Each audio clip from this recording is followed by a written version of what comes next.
अहम खबर दें कि नैब ने अलकादे ट्रस्ट केस में बुशरा बीबी को गवाह बनाने का फैसला कर लिया है। नैब के जारी करदा नोटिस के मुताबिक बुशरा बीबी को नोटिस बतौर मुलजमा नहीं बतौर गवाह जारी हुआ है। 7 जून को बुशरा बीबी को बतौर गवाह बयान कलमबंद होगा। आपको अपडेट करें इस हवाले से कि अलकादे ट्रस्ट केस में नैब का बुशरा बीबी को गवाह बनाने का फैसला सामने आया है। आपको ये भी बताएं इस हवाले से कि बुशरा बीबी को नोटिस बतौर मुलजिमा नहीं बल्कि बतौर गवाह जारी हुआ है। 7 जून को बुशरा बीबी का बतौर गवाह बयान कलमबंद होगा। नैब ने अलकादे ट्रस्ट केस में बुशरा बीबी को गवाह बनाने का फैसला कर लिया। मजीद क्या पेशरफ्त सामने आई है जानते हैं अब्दुल्ला मोमन से। जी अब्दुल्ला मोमन बताइएगा।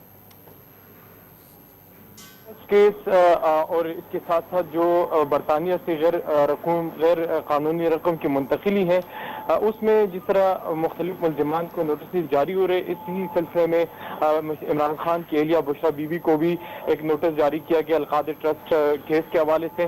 बुशरा बीबी को केस में गवाह बनाने का फैसला नेब ने किया है। बुशरा बीबी को नोटिस बतौर मुलजिमा नहीं बल्कि बतौर गवाह जारी हुआ है। नेब नोटिस में ये लिखा गया है 7 जून को बुशरा बीबी को बतौर गवाह बयान कलमबंद करने के लिए बुलाया गया है। मुतलबी बतौर मुलजिम या गवाह तरमीमी एक्ट के तहत नेब नोटिस में बताने का पाबंद है। बुशरा बीबी को जारी नोटिस में बतौर गवाह तलबी का जिक्र भी मौजूद है।